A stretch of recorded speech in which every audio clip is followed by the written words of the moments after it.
Our next teller is Regina Stoops. If laughter is the best medicine, Regina Stoops is basically a suburban neighborhood pharmacist.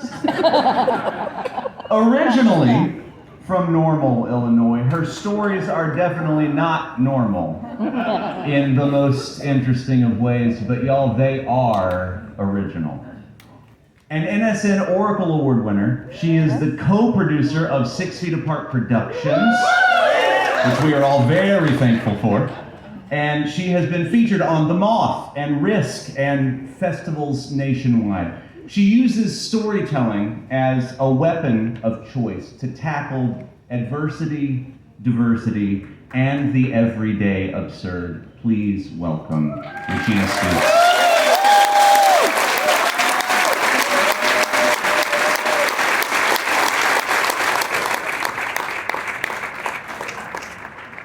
Thank you. Well, as Paul mentioned, I grew up in a very small, very average, very boring Midwestern town. You'd call it Normal because that's what it was. Normal, Illinois.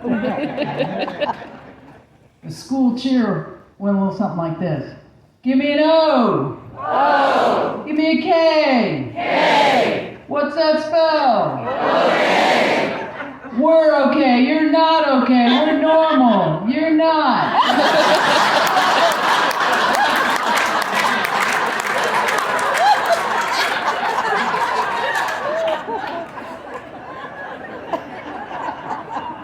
The school mascot was a bell curve.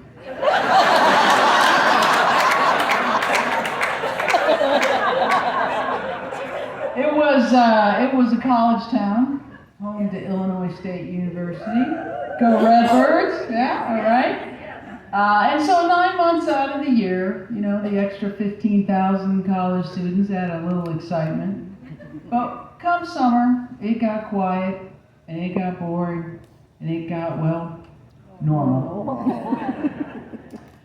Our house was on the edge of town, and the paved streets hadn't quite made it out to our neighborhood. So what we had instead was we had tar that they then covered with gravel.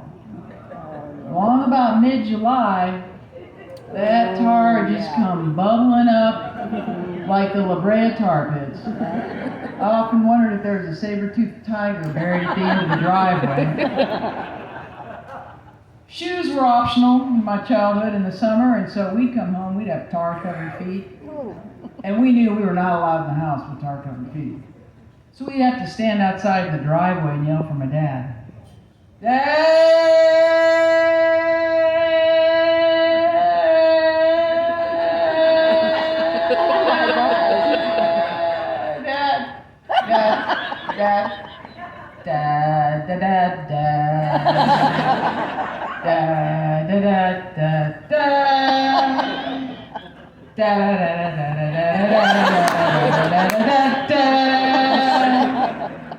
Sometime it took a while.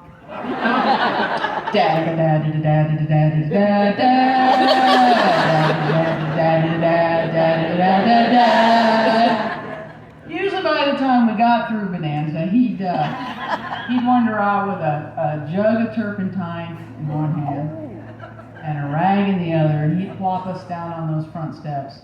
And he'd just proceed to take that rag and that turpentine, and he'd just rub that tar right off our feet.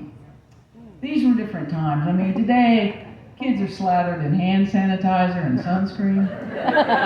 But in my day, we were slathered in carcinogenic tar and turpentine.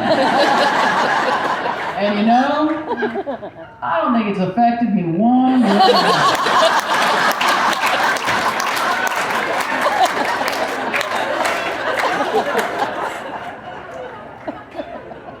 We had 4 TV channels. One of them was PBS, that didn't count. It was summer, we did not want to be educated, even if it was by a Muppet. The other 3 were all reruns.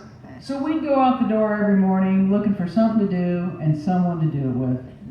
And And we didn't even care who it was. We didn't know half the kids we ran into. It didn't matter. Boredom was the great equalizer. And we all knew that a group of bored kids was much better than the boredom of one. Because one bored kid might have a bad idea, but have the good sense to reject it.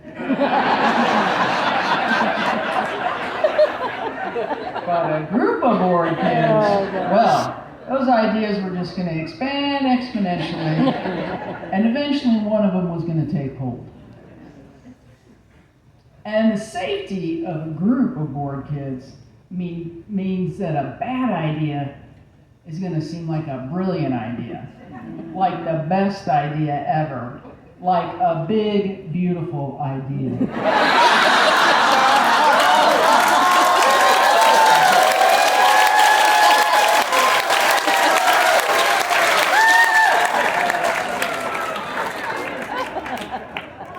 Well, along about July, towards the end of July, that's when the boredom reached its peak. The thrill of being out of school had long since worn off, and we were just about desperate enough to wish for it to start again. In fact, we used to hang out down at the school. There really wasn't anything going on down there, but at least we could all be bored together while we waited for a bad idea to take hold. And one day it happened. The miracle we've been waiting for. I don't know who discovered this. Could have been Scott. Could have been Randy. Could have been Mark. I think it was probably Mark, because he went to the school of the kids of the college professors, so his education was just a couple notches above our public version. But whoever it was, they discovered that there was a pole that was a little too close to the school, and you could wedge yourself in between, and you could shimmy yourself up to the roof. You could get on the roof. Well, this was a game changer. Oh my gosh. And it was immediately and unanimously embraced as a bad idea worth pursuing. And through the telepathy of bored kids, the word went out, and people came from far and wide to partake in this dangerous and devious and daring activity, or to watch those who were going to partake in this devious and daring activity. You were either a criminal or you were an accomplice. Well, I'd always been careful, I'd always been cautious, I'd followed the rules, but that summer, I reached a tipping point, and I decided I wanted to be daring and devious. I wanted to see the world from that lofty perch. I want to know if that red playground ball I'd launched up there last year was still there. I was going into 6th grade, my time had come. So I got off my bike and I walked up to that pole. And the crowd of kids around it reverently parted to let me in. And I walked in and I put one hand on the brick, one hand on the pole, one foot on the brick, one foot on the pole, and I started to inch my way up.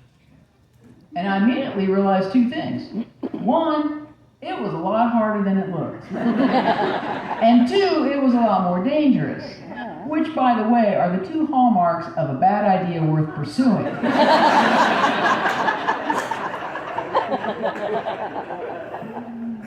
So I kept going, inch by inch, and a hush fell over the crowd.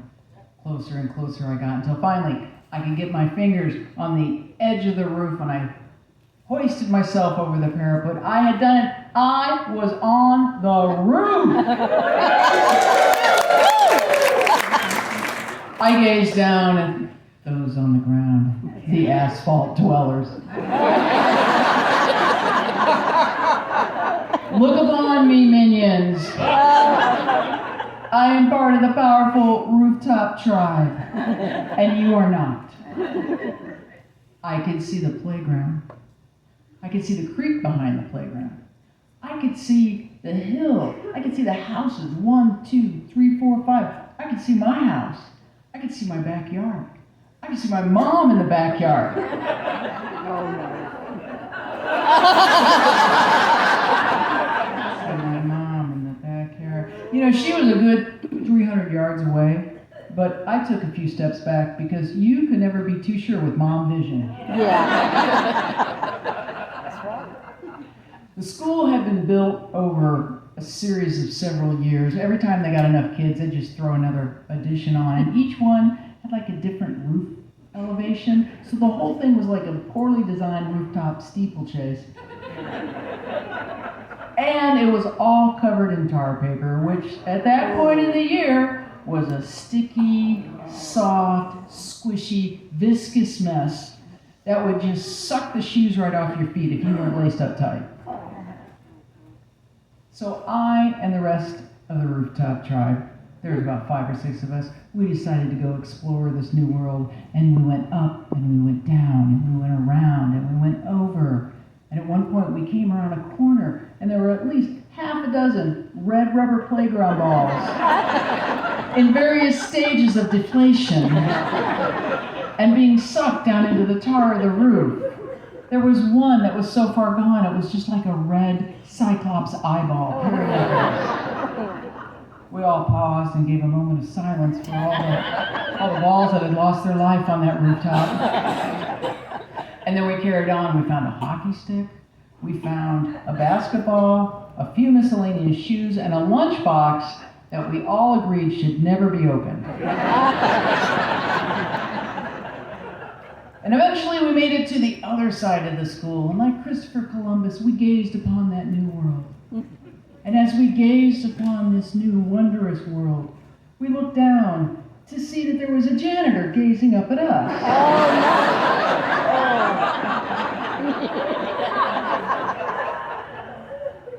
He yelled, we yelled, and we all turned as one and ran as fast as we could, which wasn't very fast on a tar, viscous roof. But like gazelle on the Serengeti being chased, we went up and we went down and we went around.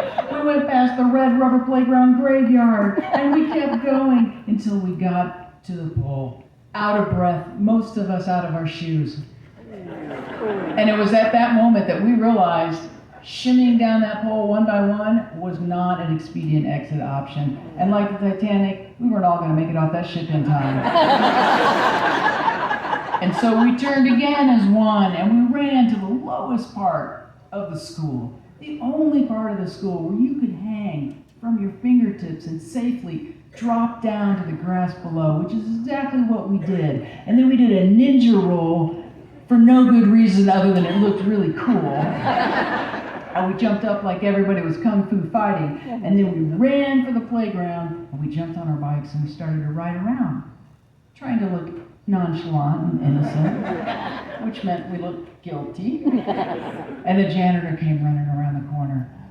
He was all red-faced and sweating. He was not built for speed. And he came up to us, and he looked each one of us in the eye. And I knew I had guilt written right across my face. And I had tar on my shoes, and I wondered, does he know the difference between street tar and roof tar? And finally he caught his breath. He said, "Hey, did you happen to see those kids up on the roof?"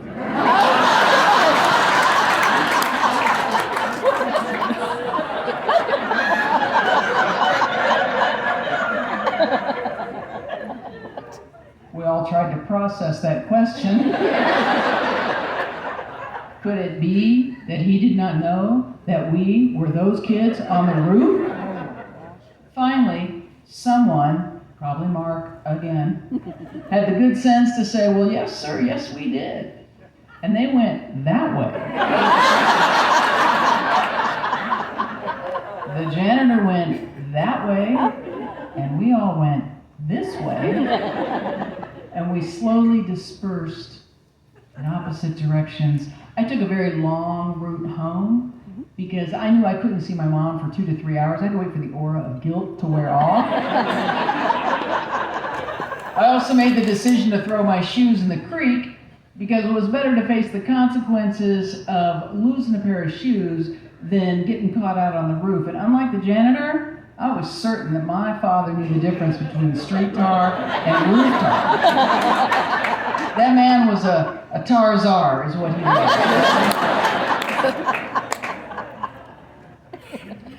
School started a couple weeks later, and I went back, but I was not the same person that got out in June. I walked a little taller because I knew I was one of the rooftop tribe. I had survived the legendary Oakdale Elementary School rooftop escape. And every time I was out on that playground, I'd see that pole. And I'd remember the day that I got off my bike and I was daring and devious. And I knew that unlike the rest of the average people in that town, I would never be normal again.